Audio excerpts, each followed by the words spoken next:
What's up, guys? Eli here. Finally, I am getting to my, I guess, my best of 2020 releases. As I said before, this is not really, I know I just said best of, this is not really a best of or any kind of, definitive list. Basically what I did, and I thought it was kind of fun, I basically just took all my 2020 releases, put them in a pile, spent a good amount of time listening to them, and I'm just going to rank them in order, from best to worst.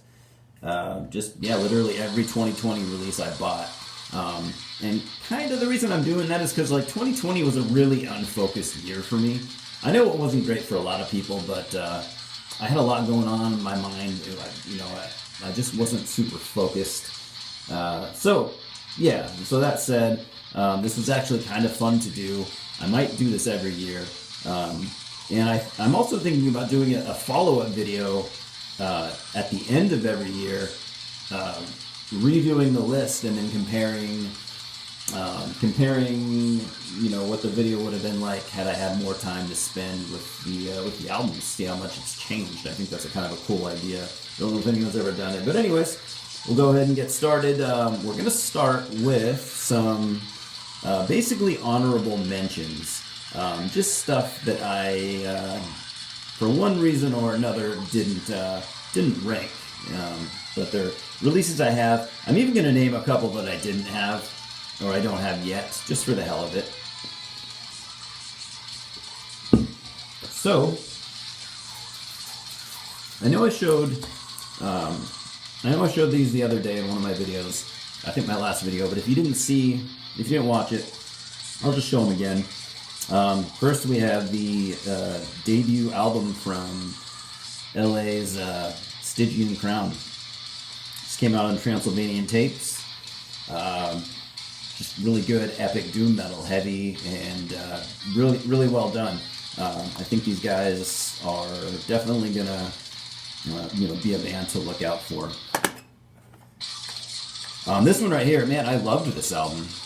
The reason I'm not, necessarily ranking it and making it an honorable mention is because I'm actually friends with some of the guys in this band, and I just didn't want to I didn't want people to think like I was, just biased. I just didn't feel right putting it in, in the ranking, but had I done so, I think this would have probably cracked my top 10. This was the, the newest album from Seven Chains. Yeah, man.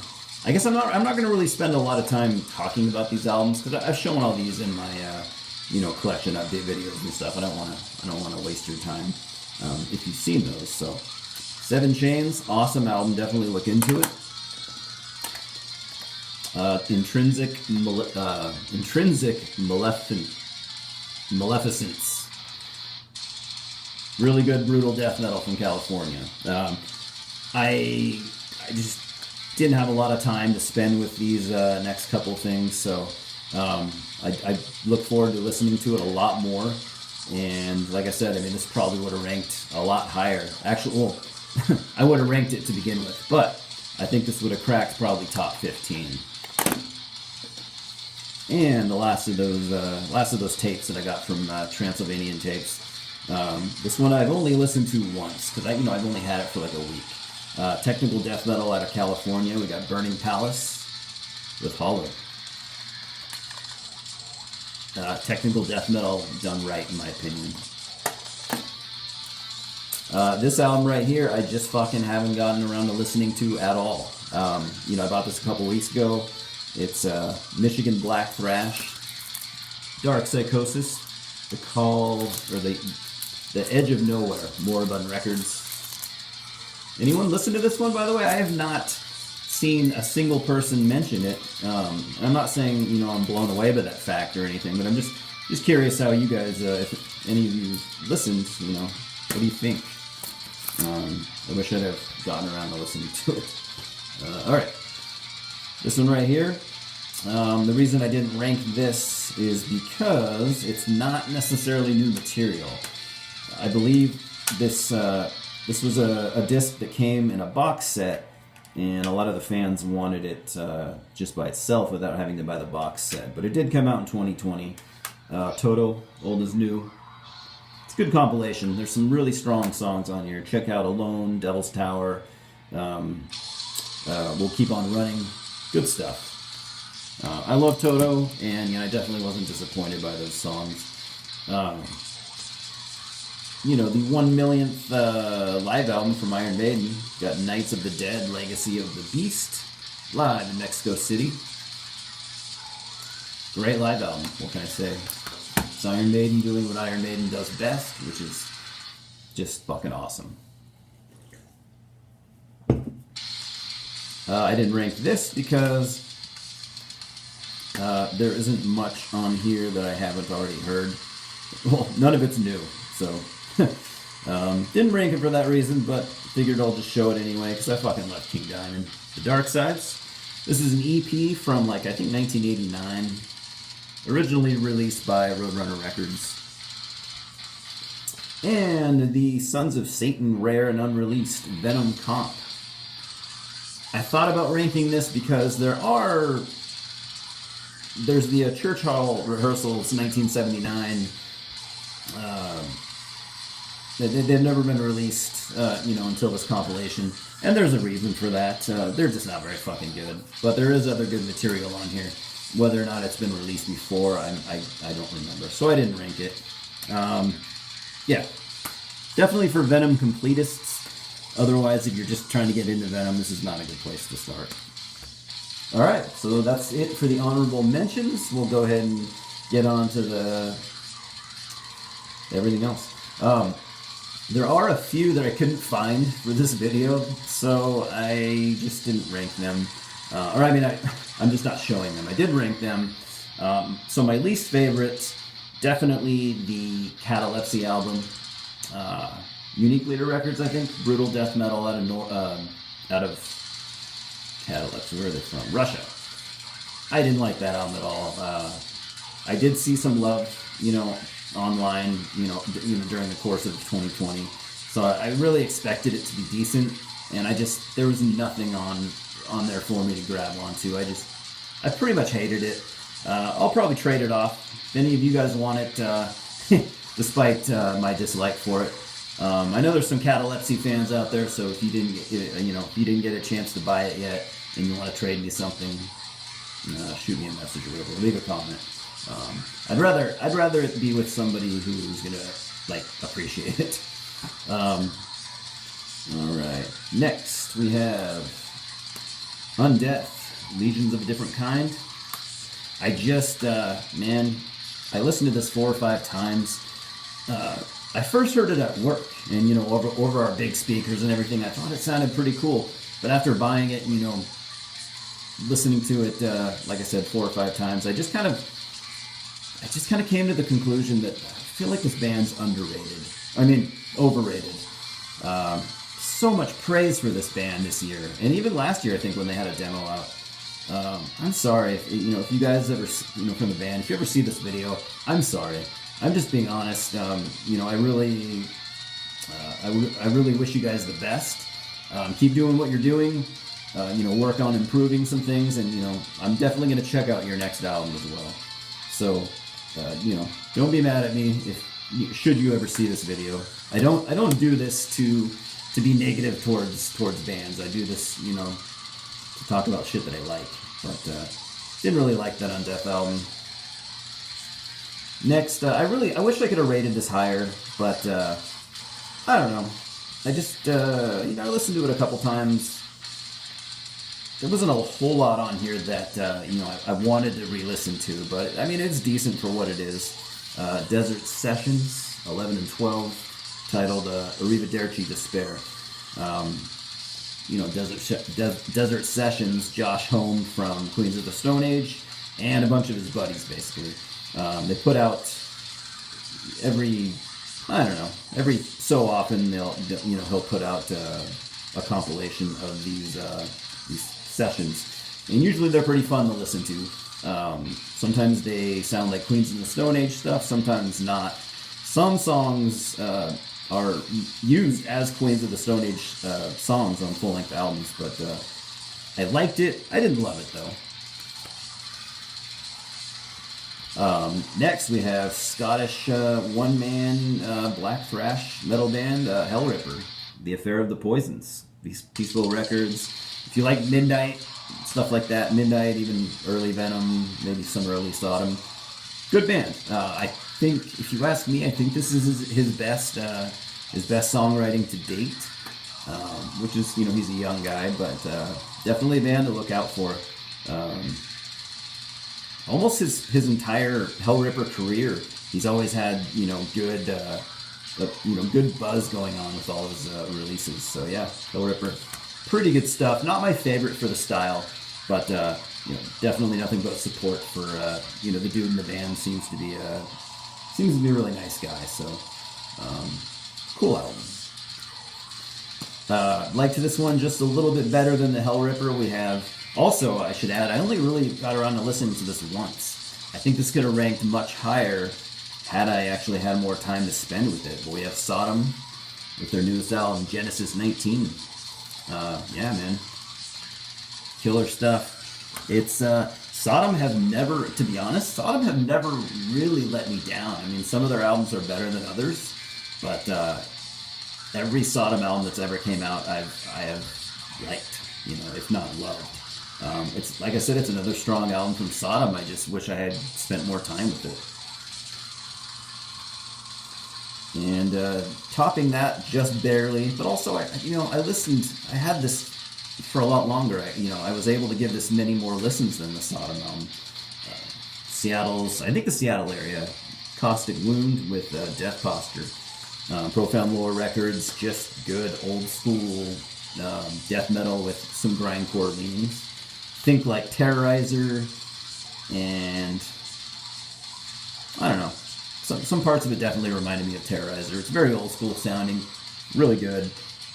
Yeah, I listened to it quite a bit, and I'll still be listening to it this year. Just because the year's up doesn't mean I'm not going to continue to listen to any of these albums. This was a cool little surprise. I'd never heard of this band.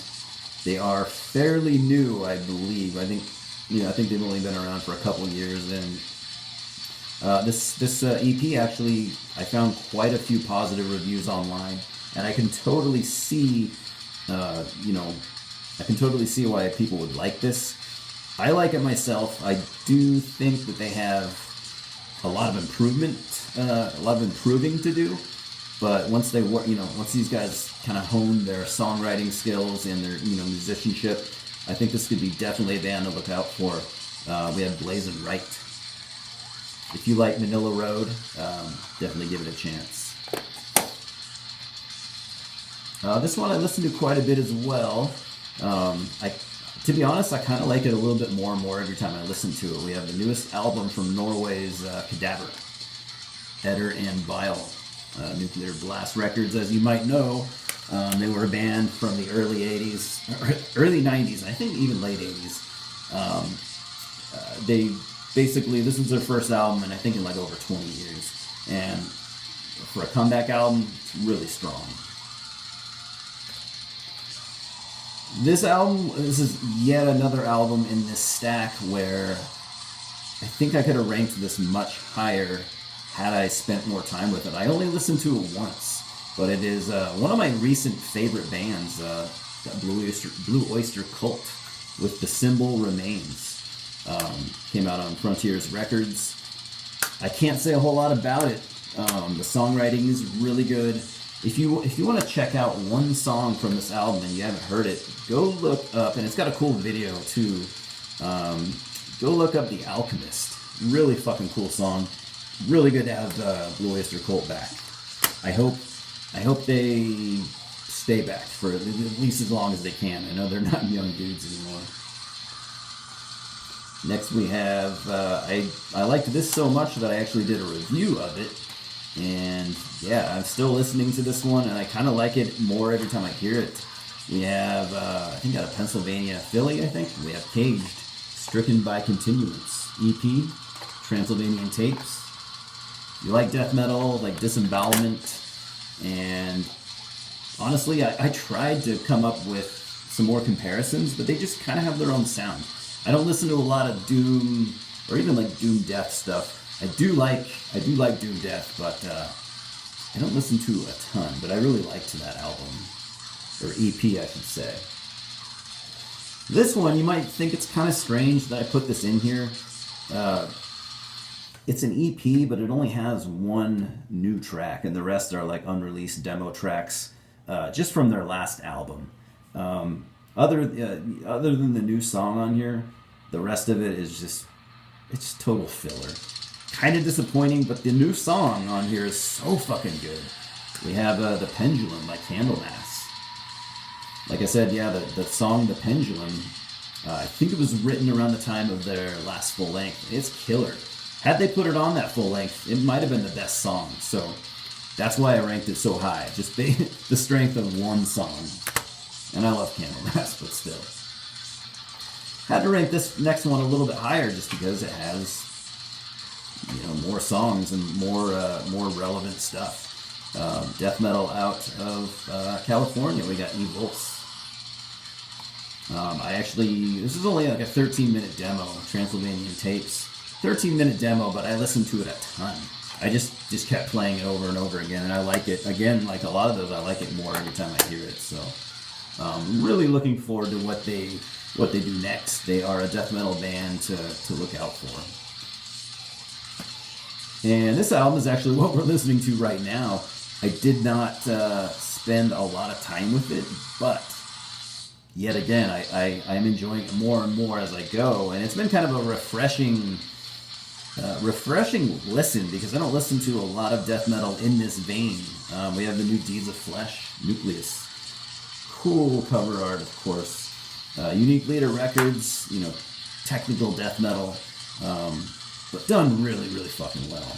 I liked early Deeds of Flesh. I hadn't heard anything they've done in like the last 20 years, so I'm glad to pick it up. It's definitely different than the early stuff, but it's still very good.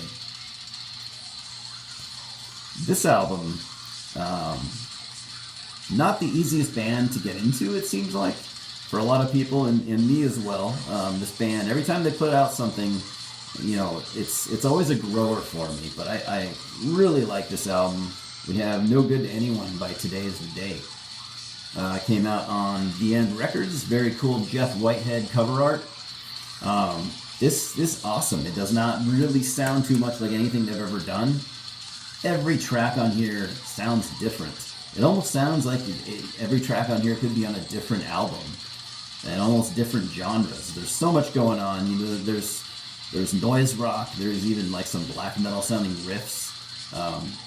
Amazing album. I think I probably should rank it higher, but what's done is done. Yeah, I'm not gonna start switching things up at this point. So, all right. Next we have the newest EP by Carcass, Despicable. Came out of Nuclear Blast. Very, very, very strong. Can't wait to see can't wait to hear their next full length.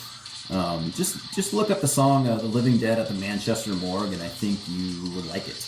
That's the song. That was the single from this, and that's what sold me. As soon as I heard that track, I was like, I have to get that fucking album. So, I think this is even being an EP. I think all the tracks on here are stronger than most of the tracks on their last album, Surgical Steel.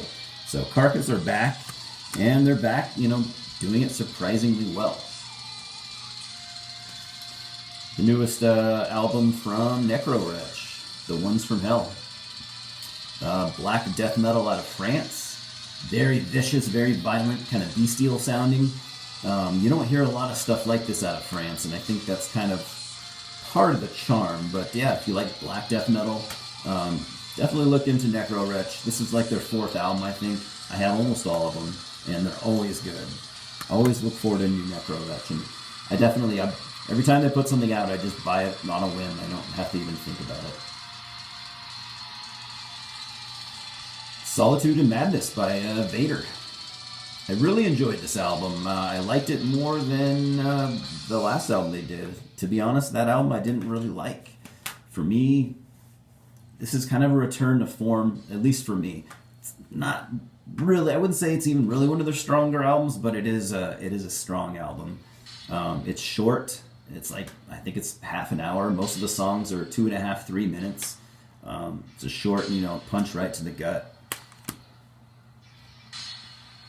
Unfortunately, I liked this album just a little more than the Vader album. This was my first experience with this band, even though this is like their third release. But Oakland, California, I think we got Ulthar, Providence, $20 spin. Good black death metal. Maybe more on the death metal side, but definitely some black metal in there. It's unique sounding, very, very good. It was kind of, I kind of struggled where I should put this album. I'm not the biggest fan of this band. This is the first thing I've owned from them, but I've heard what they've done in the past, and it just never resonated with me the way it did with so many others. But we have the Necrot album, Mortal, came out on Tank Crimes. Old school death metal, kind of a little bit Swedish sounding, a little bit of the Stockholm Entombed stuff, but only a little bit. The rest of it is just, it's simplistic, straight to the point, very heavy death metal. People are loving these guys lately, and I think that's awesome. I definitely wish the band all the success they can get, but I don't like the band as much as so many of you guys do. Maybe they'll grow on me more. That's, like I said, the first thing I actually owned from them. I'm going to continue to listen to it, and, maybe in the future I'll like it a lot more. Maybe I'll become a fan of the band. This one right here, another band that I considered a pretty hyped death metal band, but I really liked this album. Skeletal Remains with the Entombment of Chaos. I always thought they kind of had some strong Pestilence vibes, and those are still there, but this one's got a little bit more, some Morbid Angel stuff going on, and I really appreciated that. Morbid Angel are one of my favorite bands, as is this band, My Dying Bride with the Ghost of Orion. Very strong full length. I don't think it's quite as good as their last full length. That one was really good. But it's been a grower for me. But like I said, with a lot of these, every time I listen to it, I like it just a little more. This album just beats that album just by a little bit. Not that they're similar bands, but I really fucking liked this. Of Feather and Bone, what's it called? Sulfuric Disintegration. Very, very cavernous, but super, super fucking heavy death metal out of the U.S. I think they're somewhere here in the Northwest. I could be wrong. Oregon, Seattle area, Portland or Seattle. I can't remember. I had heard a little bit of what these guys had done in the past, and it never really did anything for me. But I bought this one on a whim, and it is fucking so killer. Okay, this one right here, I liked this one a lot. I listened to it quite a bit. It's a band that I've liked for many, many years. However, they kind of lost my interest quite a long time ago at this point, and this album is a return to form. I think this is almost as good as their classic debut. I don't know if I'm alone on that, but I really liked this. Sweden's Nagelfar, titled Cerecloth, came out on Century Media Records. If you like dissection, stuff like that, this album is for you. I can't recommend everything they've done. I do recommend their debut full length. I think it's kind of a minor classic, but like I said, this is a return to form. Very fucking good. All right, this band right here is from Russia. They haven't been around a long time. I think just a couple years. This is not the first thing they've done. I had never even heard of the band. Moribund Records put it out. We have Odom with Timeless Past. Black death metal, kind of unique. They kind of have their own sound. I can't really compare them to anyone in particular. It was just the musicianship was very mature sounding. Good songwriters. I think this band. I think they can go places if they keep up this level of quality. The next album, I don't have it to show, couldn't find it, but the 2020 release by Vardan, Vardan. It's a solo depressive black metal out of Italy. I've kind of been getting into his stuff the last couple of years, and I thought this album was really good.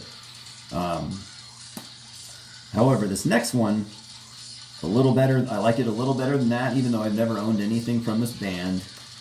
This album was fucking killer. I definitely think this would have ranked higher had I had more time. I think this could have easily been a top 5. And I think it was for a lot of you guys, but Mellow Carpetan out of Slovakia.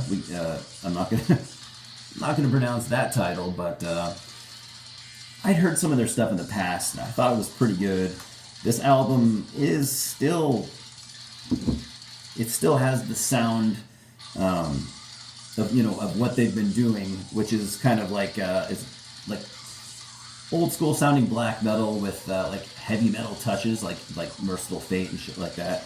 This album has all that and more. This actually has like some 70s prog influence as well, a little bit of Tangerine Dream, and yeah, really fucking killer. This next one you might think is kind of an odd, maybe kind of odd of me to put on this list. I just didn't want to be bogged down by rules. Splits, demos, EPs, full lengths, I wanted to include it all. So this one was great. You got the Ruin Rotting Grave split. Ruin, one of my favorite current death metal bands out of California. Rotting Grave, young death metal band out of Mexico. And goddamn, I cannot wait to get more of their stuff. Just absolutely killer, dirty, fucking old school death metal. Their side, I think, was easily as good as the Ruin side. And that's saying a lot. So definitely look out for them. The next one, we're getting into top 6, basically. We got Canis Deris, Independence to the Beast. Excellent black metal. I've been following this band since their inception. I always thought they were super underrated. You know, their first 2 albums I absolutely loved. They were both of my some of my favorite black metal albums of the last 10 years. However, in this album, I can't say if I like it more or less than their first 2 albums, but this one they really expanded their sound. This was not more of the same. They did a lot of new things on this album that they did not do in the previous 2. They just really stepped their game up as far as songwriting and musicianship, and yeah, absolutely killer. Yeah, man, if you like, I don't want to call it folky black metal, but if you like, it's old school sounding black metal, but sounds very fresh to me. So if you like black metal at all, just look into Canis Deris. Check this album out, and check out their other stuff too, because it's phenomenal. Alright, really like this one. This is a band that I like, that I love, and fucking everybody loves this band. We got Sect of Vile Divinities by Incantation. Absolutely killer. I think this is as good, or maybe better. It's definitely on par with like their last 4 or 5 albums. I really liked their last album. I think this one might be a little bit better, but it's hard to say. Incantation have never steered me wrong. Alright, next we have The Absence of Presence from Kansas. This album took me by surprise. I didn't listen to their last album, which was their first one to feature their new singer, Ronnie Platt. So this is the second album with Ronnie in the band, and he is probably my favorite thing about the album. Absolutely fucking amazing singer. This album is memorable, it's catchy, it's super proggy, some of the proggiest shit they've ever done. The production is stellar, crystal clear and powerful. This is an amazing album. I'm going to continue to listen to it pretty, I'd say frequently almost. Alright guys, down in the top 3. Number 3 we have Utgard by Enslaved. I'm a longtime fan of this band, and I'm a big fan. Did I say band of this band? Fan of this band. Came out on Nuclear Blast Records. Still, they're still doing what they have been doing for the last 20 years, which is progressive black metal. Not a lot. I mean, as it has been with a lot of those albums, in recent years, they've definitely dialed back the black metal elements. They haven't considered themselves a black metal band for a long time, and actually they kind of never did. But their early stuff, definitely black metal. But yeah, man, if you like prog, even if you're not super into black, you don't have to like black metal to enjoy this. If you like prog metal or even just progressive rock, but don't mind, a little bit, of metal influences, definitely look into this. If you're a prog guy, I think Enslaved, you at least need to check them out, to say the least. Number 2, this one right here did not grab me right away. When I first listened to it, I just thought it was okay. But, like right around my third and fourth listen, this album just really started to open up, and it's fucking brilliant. We have, out of Greece, we have Asherontis with Psychic Death, Agonia Records. Despite being out of Greece, they don't have that, that classic, Hellenic sound that we all like. It doesn't sound like Rotting Christ. It doesn't sound like Verathron. Asherontis, they do their own thing. They have their own style of black metal, and it's more, to me, it's more akin to some of the more modern Swedish stuff, some of that orthodox black metal. I think it falls under that banner a little bit more, but it's absolutely killer. Maybe their strongest release yet. That's hard to say, but yeah, I still love listening to it. Like I said, every time I listen to it, I hear something that I did not catch on to before, and it's amazing. All right, number 1. Obviously, I really fucking like this album. I really love this band. I loved this album from the start. I think it's even better than their last album, which was very good. We have Dawn of the Damned by Necrophobic. Classic black death metal out of Sweden, Century Media Records. I'm not going to spend really much time talking about it. You've probably heard Necrophobic. They've been around since the early 90s. They have had some hiatuses, but for being a band with 30 years under their belt, to put out albums like this, that's a rare thing. So, anyways, tell me what you think. Tell me if you liked any of these albums. I'm also going to be choosing a winner for my giveaway probably this weekend. So keep an eye on the comments here. Whoever's name I draw, I'll definitely try to get a hold of you. I don't think I have any email addresses or anything, so I'm just going to have to try to find you in the comments, and hopefully that works out. Anyways, yeah, thanks for hanging out with me, throughout the year of 2020. It was a shit fucking year. This year's been kind of a struggle as well so far, but, I think it's, hopefully things are going to get better for a lot of us. Louis says hello. He's sleeping in the bedroom. Yeah, we will talk soon, alright? Cheers.